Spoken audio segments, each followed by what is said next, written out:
A fantastic Auburn breakdown from maybe not the most expected source. In the world full of podcasts, he's the undisputed heavyweight champion of hot takes, an Auburn sports homer, master of the boog, and message board legend. Get your buttons buttoned and your hats flattened because the Top Button Podcast is about to kick off. And you don't want to miss your courtside seat. Now, here's your host, Charlie Five. Yes, sir. We're back. It's another episode of the Top Button Podcast. I'm your host, Kyle Rush, a.k.a. Charlie Five, and we are ready to get after it. I think this was somewhat of an unlikely source, maybe to some people. Kevin Scarbinsky did a whole show about essentially why not Auburn? Why not Auburn? And it's funny the way he started it off, and we're going to play a couple of clips. He started it off talking about everybody's always asking the question, who's going to be the next Indiana? And then he's like, in reality, Auburn's the team that's usually the one that does the most unexpected things. You can point to a number of seasons where Auburn was the next Indiana already. So maybe it's not who's going to be the next Indiana, but who's going to be the next Auburn. And could it be Auburn? We're going to look at it from three different angles, how close Auburn was to potentially being Indiana last year, a different type quarterback comp that I really like, and then talking real culture change. Let's jump into it right now. Let's play the first clip. This is about how close Auburn actually was to being the Indiana or like a traditional Auburn coming out of nowhere team last year. Because what has been the problem with Auburn football in the last 5 years? It's been offense. It's been the inability to score points. It's been the inability to win close games because they couldn't score enough points. This is an amazing stat when you look back to last year. And this is why Hugh Freeze is no longer the coach and Alex Golesh is. Auburn played 6 games last year decided by 7 points or less. In those 6 games, Auburn went 0-6. Contrast that with 2013 Auburn, Gus Malzahn's first year.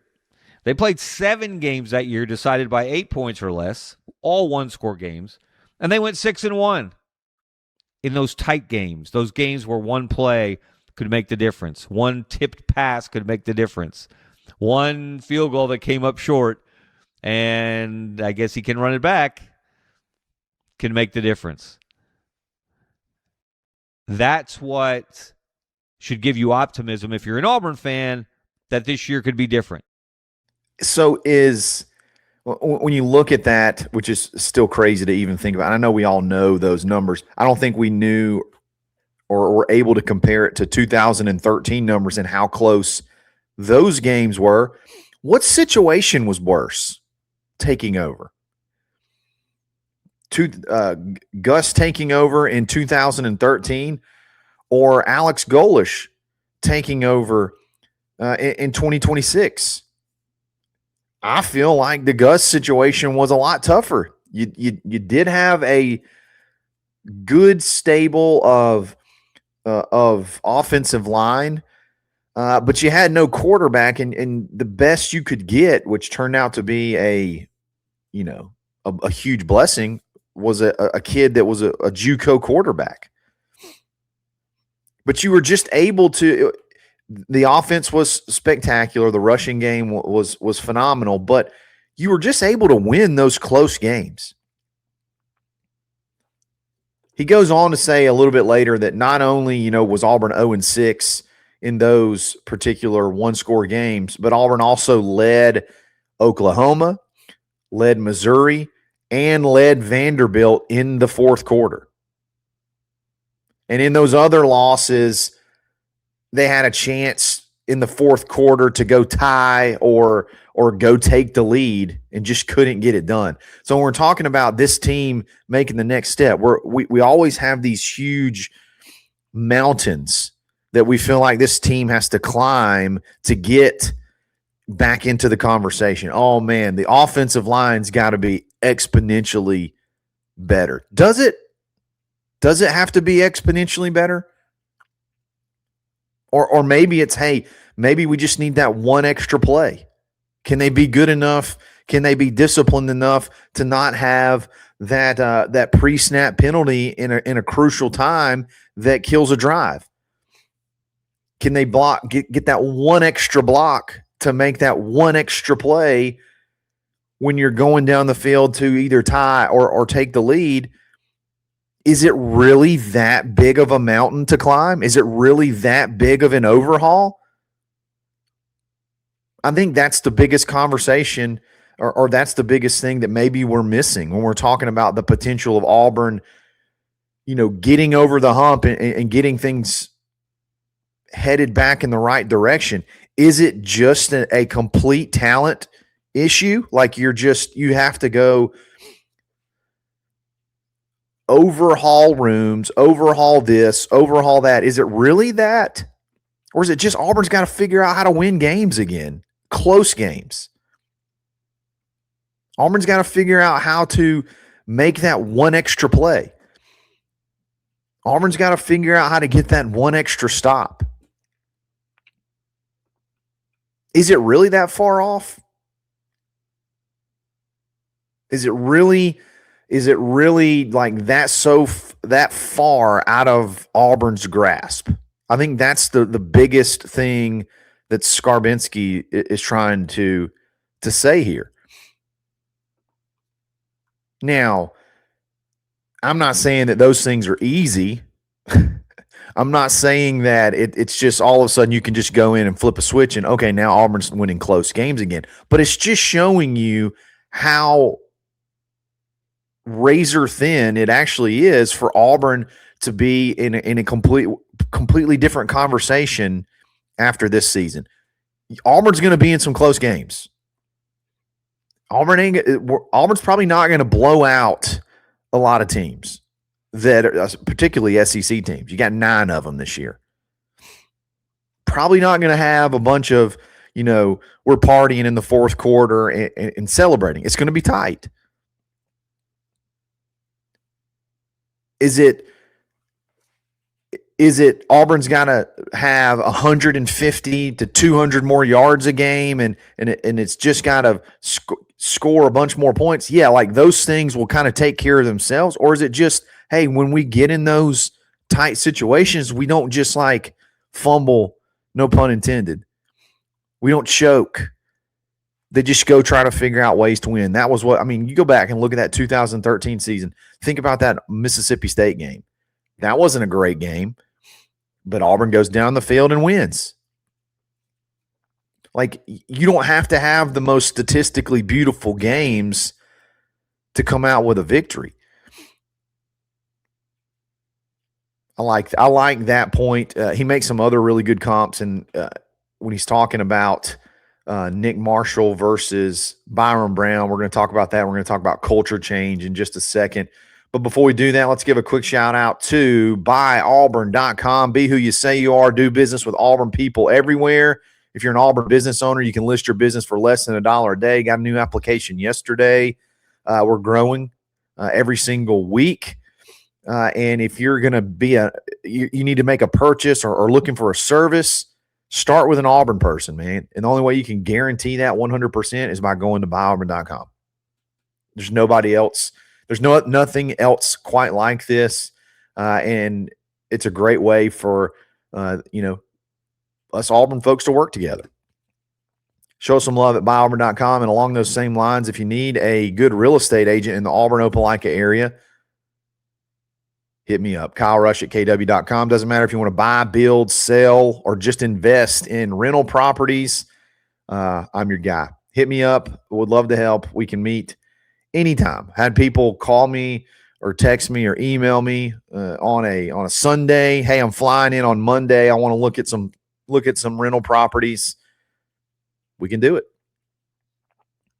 We'll be back right after this.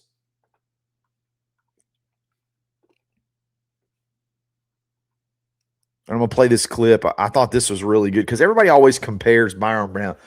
What's the quarterback comparison there? Cam Newton. It's always Cam Newton. Big guy that can run and throw. You always go to Cam Newton. But think about this from a Nick Marshall perspective? Byrum Brown has Nick Marshall type talent. He's been a better thrower than Nick Marshall was that first year as the Auburn starter. Nick got much better the next year and really was able to fling it around in 2014. What did he throw for 456 against Alabama in the 2014 Iron Bowl? Something like that. Byrum Brown is more proven than Nick Marshall was when he got to Auburn in 2013. Byrum Brown has 3,000-yard passing seasons in the last 3 years. He ran for 1,000 yards last year, was one of the top, led the country in total offense per game, just ahead of Diego Pavia from Vanderbilt. Remember how much trouble Diego Pavia gave the Auburn defense last year, the year before at Vanderbilt, before that at New Mexico State? Imagine having a weapon like that on your side. And again, we're talking about best case scenario. We're not making a prediction. I think we miss the boat sometimes when we're talking about Byrum Brown and we have him in the same conversation of Cam Newton. He doesn't have to be a Cam Newton. He doesn't have to be a Heisman Trophy winning quarterback like to for Auburn to be successful. And when you're talking about a lot of the conversations around can the AAC competition translate to the SEC? Well, I mean, my God, how did the Kansas City Junior College football translate to the SEC? It's pretty damn good when you're talking about Nick Marshall. Talking about having a weapon at quarterback this year that's way more proven than even Nick Marshall was coming in to the SEC. Yeah, we know about the 3,000 yards passing. We know about the 1,000-yard rushing. We're not necessarily talking about, comparing them from a statistical standpoint. We're just talking about the impact that type of quarterback can make and can change to when you have these razor thin margins. Insert Nick Marshall, you get it done. You have these razor thin margins. Hopefully, insert Byrum Brown and you get things done. He can throw it. He can run it. He can execute the play call that's designed, and he can improvise when need be. Byrum enters Auburn exponentially more experienced and more proven than Nick Marshall did. Nick Marshall was a complete unknown commodity in 2013, and Brown's already produced at a insanely high level in this system. It's so maybe it's not when you're talking about comparison. So maybe it's not, hey, can Byrum Brown be Nick Marshall? Maybe it's just, what does Auburn look like if Byrum Brown, the more proven commodity, can give some type of Nick Marshall level impact on this offense? And then you're like, okay, now those six games of one score, how do those things play out? I think that's the question. That's the more interesting conversation. Really, really good stuff. And then the last thing is he talks about is culture. I know everybody talks about culture. It's sort of a buzzword. There's been, from an Alabama writer standpoint, I don't want to say there's been a back and forth. There's been there's one guy on an island, and then even guys I think that are traditionally more, you would call more pro Alabama, or even saying like this is a good deal. This whole Camp Golesh thing. Let's play this clip and break it down. You've got a new coach with a new attitude, a new approach. Camp Golesh has been all the rage. And how about the latest revelation out of Camp Golesh, that one of the pieces of discipline they employ during practice if a player makes a mistake is they do push-ups.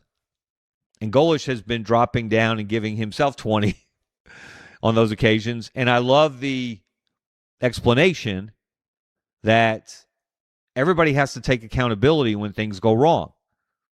If a wide receiver drops a ball, yeah, it's on him. He dropped the ball.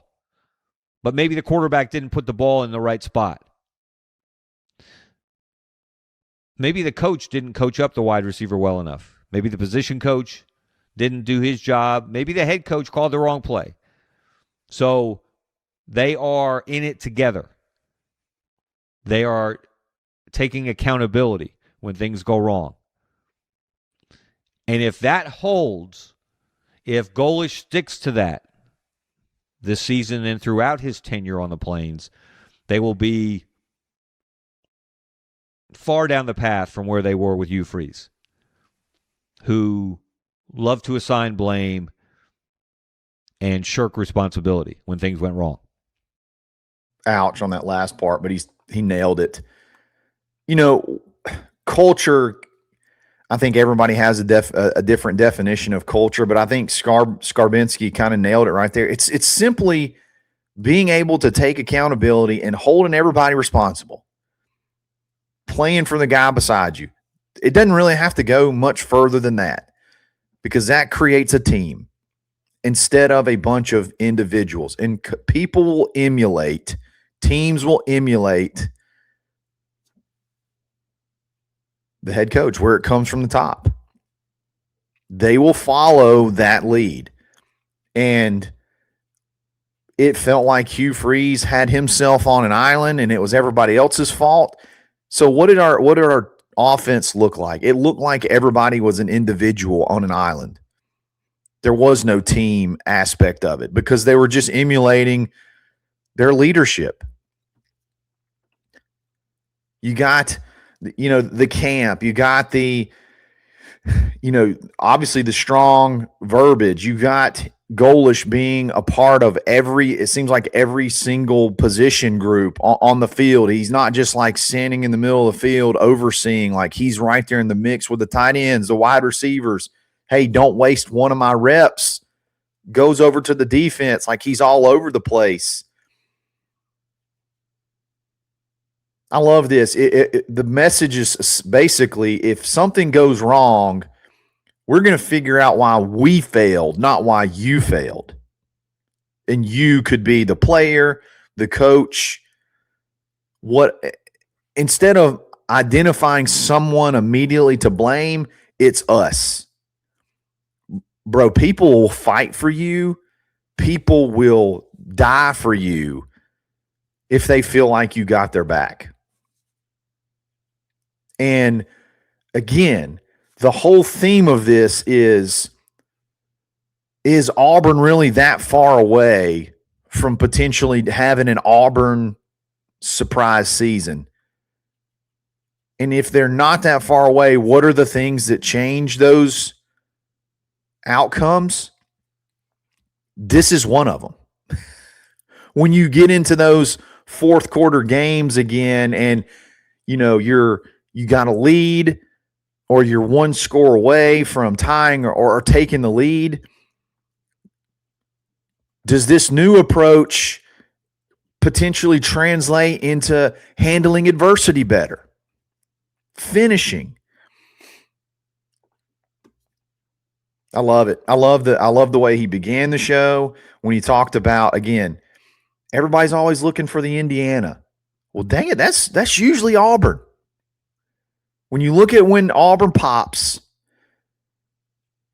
or when you look at a lot of Auburn's successful seasons, they popped when nobody else expected it. Very similar to Indiana last year, even though Indiana did have a good season prior. I don't think anybody expected, undefeated at this age of college football and in a national title. And I'm not necessarily saying that's what Auburn could be this year. Scarbinsky did say, hey, I don't think Auburn's really a team. People say ceiling is 7-5, ceiling's 8-4. It's like, I don't think that's really fair, because Auburn's shown that sometimes there really isn't a ceiling. And I think Auburn's closer than you think. You compare it to that 2013 situation. I think Auburn's in a better situation in 2026 than they were in 2013. It's just simply, can these things that we're talking about, can they equate to closing that gap on game day? Flipping that switch, flipping that narrative, and finishing. That's what remains to be seen. But it's hard not to feel more confident. I know some people think I think Scarbinsky's always been one of the more fair state of Alabama sports writers. I know some Auburn fans think he's, tough on Auburn, but dang it, Auburn's earned it. Auburn's earned writers being tough on them the last 5 years. Good stuff. Let me know what you think. I'm with Scarbinsky. I don't think Auburn's as far away from not just a winning season, but having something special. I don't think they're quite as far away as we think they are. Let me know what you think. Let's talk again soon. We'll be live again at 2 o'clock with a Q&A after practice. Maybe we'll get another cool surprise. But regardless, we'll have some good notes to talk about. Y'all have a great day. We'll talk again soon. It's another episode of the Top Button Podcast. Stay buttoned. Thanks for listening, and drive home safely.